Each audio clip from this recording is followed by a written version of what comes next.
ಆತ್ಮೀಯ ವೀಕ್ಷಕರೇ, ಇವತ್ತೊಂದು ಗ್ರಾಮೀಣ ಭಾಗದ ವಾರದ ಸಂತೆಯ ಟೂರ್ ಮಾಡೋಣ ಬನ್ನಿ.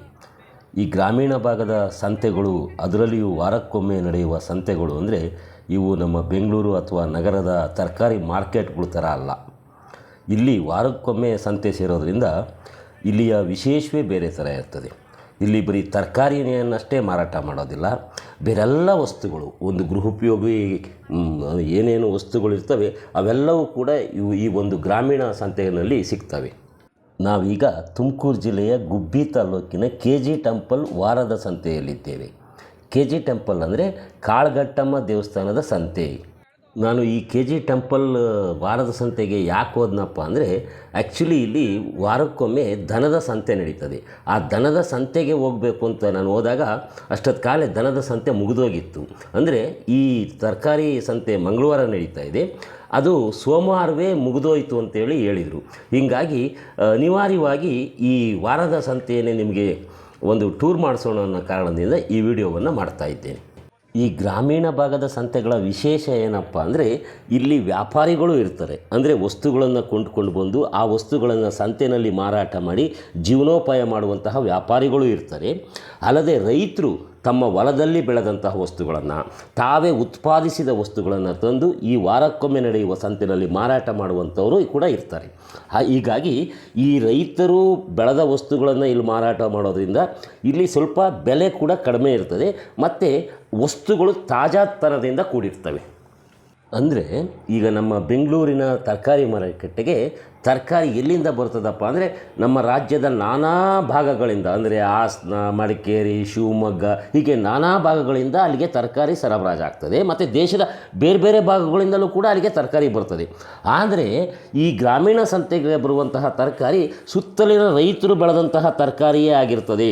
ಅಂದರೆ ಇಲ್ಲಿ ವ್ಯಾಪಾರಿಗಳಾದರೂ ಕೂಡ ರೈತರ ಬಳಿ ಹೋಗಿ ಆ ವಸ್ತುಗಳನ್ನು ಕೊಂಡು ತಂದು ಇಲ್ಲಿ ತಾಜಾ ವಸ್ತುಗಳನ್ನೇ ಮಾರಾಟ ಮಾಡ್ತಾರೆ. ನೀವಿಲ್ಲಿ ನೋಡ್ಬೋದು, ಇವರು ಸುಣ್ಣದ ವ್ಯಾಪಾರಿ. ಸುಣ್ಣವನ್ನು ಇವರೇ ಉತ್ಪಾದನೆಯನ್ನು ಮಾಡ್ತಾರೆ, ಸುಣ್ಣಗಾರರು ಅಂತ ಕರೀತಾರೆ. ಇವರು ಸುಣ್ಣವನ್ನು ಉತ್ಪಾದನೆಯನ್ನು ಮಾಡಿದ್ದನ್ನು ಸುತ್ತಲಿನ ಸಂತೆಯಲ್ಲಿ ಮಾರಾಟ ಮಾಡ್ತಾರೆ. ಅಂದರೆ ಅದು ನೋಡಿ, ಅಲ್ಲಿ ಪಾಕೆಟಲ್ಲಿ ಸುಣ್ಣವನ್ನು ಮಾಡಿಟ್ಟಿದ್ದಾರೆ, ಮತ್ತು ಡಬ್ಬಿನಲ್ಲಿ ಕೂಡ ಸುಣ್ಣವನ್ನು ತಯಾರು ಮಾಡಿ ಡಬ್ಬಿಗಳನ್ನು ಇಟ್ಕೊಂಡಿದ್ದಾರೆ. ಈಗ ನಾನಾ ಬಗೆಯಲ್ಲಿ ತಾವೇ ಉತ್ಪಾದಿಸಿದ ವಸ್ತುಗಳನ್ನು ಮಾರಾಟ ಮಾಡ್ತಾರೆ. ನೋಡಿ, ಇಲ್ಲಿ ಬಾರ್ ಸೋಪ್ ಇದೆ. ಈ ಬಾರ್ ಸೋಪು ನಮ್ಮ ಹಳ್ಳಿಯ ರೈತರಿಗೆ, ಜನರಿಗೆ ಭಾಳ ಪ್ರಿಯವಾದಂತಹ ಸೋಪು. ಅನೇಕ ಜನ ಈ ಬಾರ್ ಸೋಪ್ನಿಂದಲೇ ಸ್ನಾನ ಮಾಡ್ತಾರೆ. ಆ್ಯಕ್ಚುಲಿ ಇದು ಬಟ್ಟೆ ಒಗೆಯ ಸೋಪಾದರೂ ಕೂಡ ಇದರಲ್ಲಿ ಸ್ನಾನ ಮಾಡುವ ಅನೇಕ ಗ್ರಾಮೀಣ ರೈತರಿದ್ದಾರೆ. ಇದು ತಂಬಾಕು, ಕಡ್ಡಿಪುಡಿ ಅಂತ ಕರೀತಾರೆ.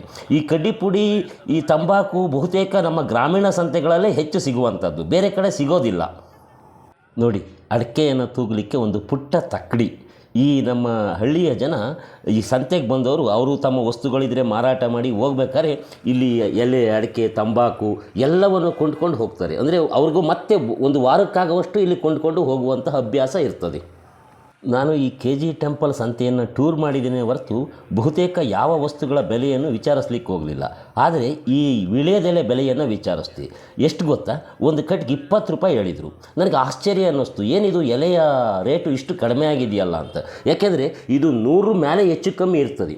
ಆದರೆ ಅನಂತರ ನನಗೆ ಅರಿವಾದಂತಹ ವಿಷಯ ಏನಪ್ಪ ಅಂದರೆ, ಈ ಎಲೆ ಬಳ್ಳಿಯನ್ನು, ಈ ಮುಂಗಾರು ಸ್ಟಾರ್ಟ್ ಆಗೋದಕ್ಕೆ ಮೊದಲು ಆ ಬಳ್ಳಿಯನ್ನು ಇಳಿಸಿ ಮರು ಕಟ್ತಾರೆ. ಅಂದರೆ ಮರಗಳಿಗೆ ಮರು ಕಟ್ತಾರೆ. ಹಾಗಾಗಿ ಎಲೆ ಚಿಗುರಿ ಹೆಚ್ಚಿನ ವಿಳೆದೆಲೆಯನ್ನು ಬಿಡ್ತದೆ. ಹೀಗಾಗಿ ಈ ಕಾಲದಲ್ಲಿ, ಅಂದರೆ ಮುಂಗಾರು ಮಳೆಯ ಆರಂಭದ ಕಾಲದಲ್ಲಿ ಮತ್ತು ಇನ್ನೂ ಸ್ವಲ್ಪ ದಿನ ಈ ವಿಳೆದೆಲೆಯ ಬೆಲೆ ಕಡಿಮೆ ಇರ್ತದೆ.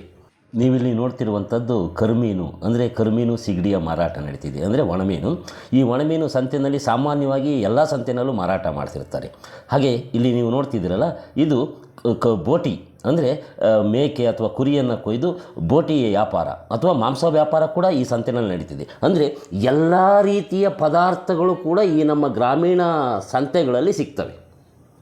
ಈ ಗ್ರಾಮೀಣ ಸಂತೆಯ ಒಂದು ಟೂರು ನಿಮಗೆ ಇಷ್ಟವಾಯಿತು ಅಂತ ಭಾವಿಸ್ತೇನೆ. ಇಷ್ಟವಾಗಿದ್ದರೆ ಒಂದು ಲೈಕ್ ಮಾಡಿ, ಹಾಗೆಯೇ ನಿಮಗೆ ಅನಿಸಿದ್ದನ್ನು ಕಾಮೆಂಟ್ ಮಾಡಿ.